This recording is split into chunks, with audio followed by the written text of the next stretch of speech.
Welcome back to city news. మహిళల మధ్య చెలరేగిన వివాదం చిలికి చిలికి గాలివానగా మారి నిండు ప్రాణాన్ని బలిగొన్న సంఘటన తెనాలి రూరల్ మండలం గ్రామం కటవరంలో జరిగింది. రూరల్ సిఐ చిన్నమల్లయ్య కథనం ప్రకారం కటవరం గ్రామంలో ఉంటున్న మారం శ్రీశ్రీ, అతని భార్య ప్రక్క ఇంట్లోనే ఉండే మారంరెడ్డి వెంకటరెడ్డి భార్య పవిత్రతో ఘర్షణ పడుతూ ఉండేవారని తెలిపారు. వెంకటరెడ్డి మిలిటరీలో పనిచేస్తూ 3 రోజుల క్రితం సెలవుపై గ్రామానికి వచ్చాడని సిఐ చెప్పారు. వెంకటరెడ్డికి భార్య పవిత్ర, ప్రక్క ఇంటి శ్రీశ్రీ భార్యకు తనకు మధ్య జరిగిన వివాదాన్ని తెలిపింది. కొత్తగా నిర్మించుకుంటున్న ఇంటి ఇసుక, సిమెంట్ ఇంట్లో పడుతుందని, పడకుండా చూడాల్సిందిగా గొడవ జరిగినట్లు పవిత్ర తన భర్త వెంకటరెడ్డికి తెలిపిందని సిఐ చిన్నమల్లయ్య వివరించారు. వెంకటరెడ్డి గత 2 రోజులుగా శ్రీశ్రీతో, అతని భార్యతోనూ ఘర్షణ పడుతూ బుధవారం ఉదయం తన ఇంటి ముందుకు శ్రీశ్రీ రాగానే ఆపి కత్తితో దాడి చేసి హత్య చేసినట్లు రిపోర్ట్ చేశారని సిఐ చెప్పారు. డీఎస్పీ రమణమూర్తి ఆధ్వర్యంలో కేసును దర్యాప్తు చేస్తున్నట్లు సిఐ తెలియజేశారు.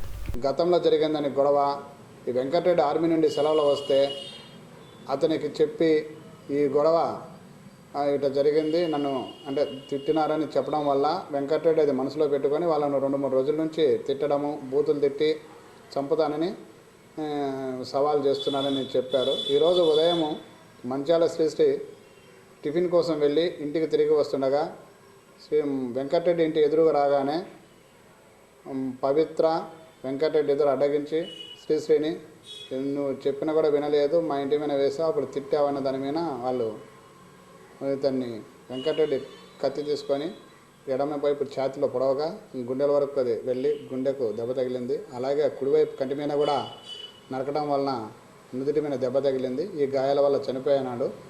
ప్రస్తుతానికి ముద్దాయిలు అయితే పరారులో ఉన్నారు. వాళ్ళను త్వరలో పట్టుకొని అరెస్ట్ చేస్తామని. ఇళ్ళకారు తగాదాలు అయితే మనం సరి చేసుకోవాల్సిన విధానాలు వేరుగుంటాయి. ఇంతకుముందు 2-3 సార్లు ఇలా గొడవ జరిగితే ఊర్లో పెద్దలు వాళ్ళు వచ్చి మందలిచ్చి అందరిని సరి చేయడం జరిగింది. మరి ఇతను ఉదయాన్నే టిఫిన్ తీసుకొని వస్తున్నాడంట. వచ్చి బండి స్టాండ్ వేసిన వ్యక్తిని రాయి ఇసిరేసి రారా చూసుకుందామంటూ గబగబా ముందుకెళ్ళేసి కత్తితో అది అతను వాడిన ఐటమ్ ఏందో కూడా డాక్టర్లు కూడా నిర్ధారించలేకపోయారు ఇంతవరకు. అతన్ని తీసుకొచ్చి కనుక అడిగితే కానీ తెలిసినట్లేదు. దాంతో పడవటం వల్ల తలకాడ ఒక గాయం, గుండెల కాడ ఒక గాయం జరిగింది. ఇవాళ రిపోర్టింగ్ చేయాలంట. రేపు పొద్దున్నే బ్యాగ్ సర్దుకొని బట్టలన్నీ పక్కన పెట్టుకొని అతను భార్య అతను కలిసి ఈ కార్యక్రమం పార్టిసిపేట్ చేశారు. ఇంకా కొంతమంది ఉన్నారు, మేము ప్రత్యక్షంగా చూడలేదు. జరిగిందాన్ని బట్టి మేము తెలియపరుస్తున్నాం. మున్సిపల్ కార్మికులు పోరాడి సాధించుకున్న హక్కులను హరించి వేసే 279 జీవోను రద్దు చేయాలని కోరుతూ మున్సిపల్ పారిశుద్ధ్య కార్మికులు పట్టణంలో ర్యాలీ నిర్వహించారు.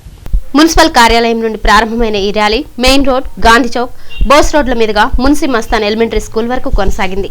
సిఐటియు డివిజన్ కార్యదర్శి షేక్ హుస్సేన్ వలీ మాట్లాడుతూ ఈ జీవో వల్ల ప్రజల మీద అదనపు భారాలు పట్టమే కాకుండా పారిశుద్ధ్యంపై ప్రభుత్వానికి నియంత్రణ లేకుండా పోతుందని, కార్మికుల హక్కులను హరించివేసే ఈ జీవో నెంబర్ 279ను రద్దు చేయకపోతే రాష్ట్ర స్థాయి సమ్మెకు కూడా వెళ్లవలసిన పరిస్థితులు ఏర్పడబోతున్నాయని, అందుకు కార్మికులు సిద్ధంగా ఉండాలని పిలుపునిచ్చారు.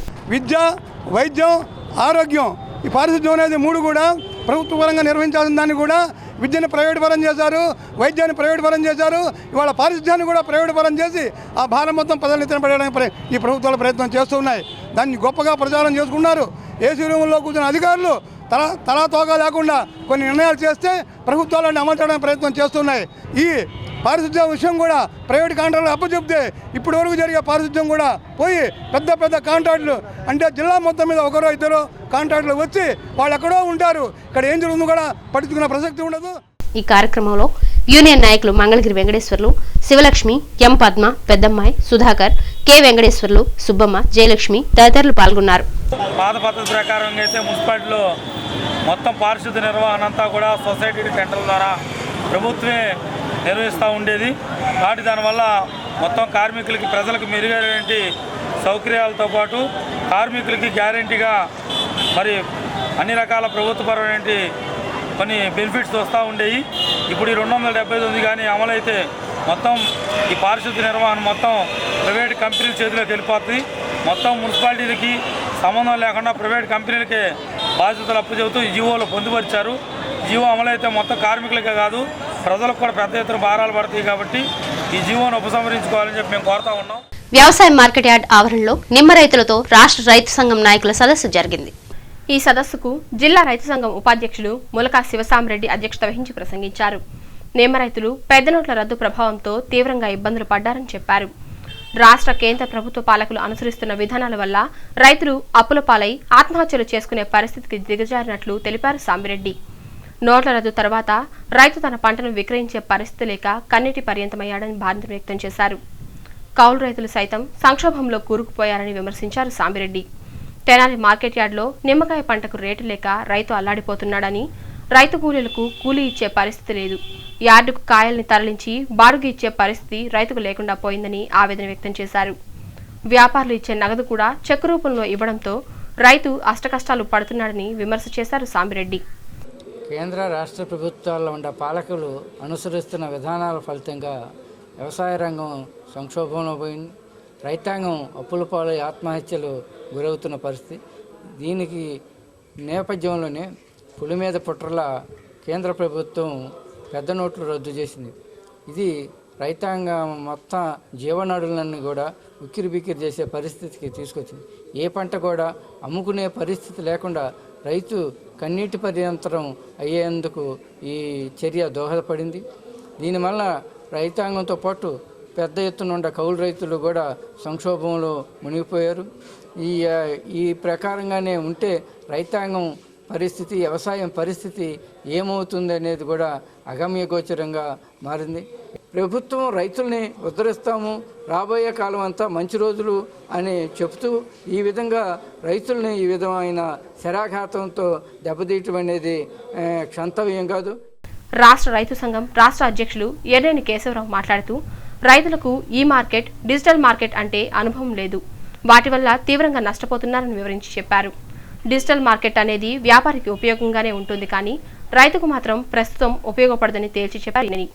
1990 సంవత్సరం నుండి రైతులు ఆత్మహత్యలు చేసుకోవటం ప్రారంభించారని, ఇప్పటికీ 3.5 లక్షల మంది చనిపోతే అందులో గత 2 సంవత్సరాల్లో 12,600 మంది చనిపోయినట్లు క్రిమినల్ బ్యూరో ప్రకటించినట్లు చెప్పారు కేశవరావు. అందుకే ఇప్పటికైనా స్వామినాథన్ కమిషన్ ఇచ్చిన రిపోర్టును ప్రభుత్వం అమలు చేయాలని డిమాండ్ చేశారు. అనేక దేశాలు కెమికల్ జ్యూస్ నిషేధించి వాళ్ళ దేశంలో ఏ పండు పడితే ఆ పండు యొక్క జ్యూస్ని ఇంట్రడ్యూస్ చేసుకున్నారు అనేక దేశాలు. మన దేశానికి దౌర్భాగ్యం ఏంటి? మంచి పండ్లు పండుతాయి, ఈ పళ్ళు రసాలు మనం తాగకుండా మన ఇళ్లలోకి దంసపు అలవాటు చేసి, మన ఇళ్లలో కోకాలు అలవాటు చేసేసుకొని మనం పండించిన పళ్ళు పారబోసుకోవాల్సి వస్తుందని చెప్తే నా మీద ఎగబడ్డారు. అందుకని ప్రభుత్వ విధానాలు బాగలేవు. అది కాంగ్రెస్సా, తెలుగుదేశమా, లేకపోతే బీజేపీ గవర్నమెంటా, లేకపోతే అంత మునుపు వచ్చిన గవర్నమెంటా అని కాదు. గవర్నమెంట్లు ఏమైనప్పటికీ 90 తర్వాత వచ్చిన గవర్నమెంట్లు అన్నీ కూడా ఈ వ్యవసాయాన్ని కార్పొరేట్ చేయాలనే పద్ధతిలోకి వెళ్తున్నాయి. అది నష్టం కలగజేస్తున్నాయి. స్వామినాథన్ గారు అడ్డగించాడు. ఆయన రిపోర్ట్ ఎందుకు అంచలేమని చెప్పారంటే ఆయన అడ్డగించాడు. ఈ కార్పొరేట్ కంపెనీలు దోపిడీ చేయడానికి వెళ్తాయి తప్ప మన బాగు చేయడానికి రావు, అది ప్రపంచ అనుభవం అని చాలా స్పష్టంగా చెప్పేశాడు. ఈ కార్యక్రమంలో రాష్ట్ర రైతు సంఘం జిల్లా ఉపాధ్యక్షులు వల్లభనేని సాంబశివరావు, వ్యవసాయ కార్మిక సంఘం ఉపాధ్యక్షులు బొనిగల అగస్టిన్, పాలెటి సాంబశివరావు, వెంకటరెడ్డి తదితరులు పాల్గొన్నారు. సిటీ న్యూస్ ముగించే ముందు ముఖ్యాంశాలు మరోసారి. నష్టపోయిన మినుము రైతుల్ని ప్రభుత్వం వెంటనే ఆదుకోవాలి. మాజీ స్పీకర్ నాదెండ్ల మనోహర్.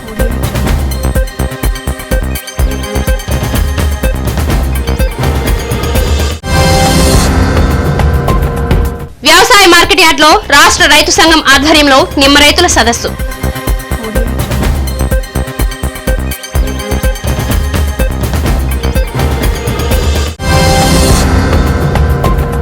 ఇరువురు మహిళల మధ్య చెలరేగిన ఘర్షణ కారణంగా ఒక వ్యక్తి హత్య.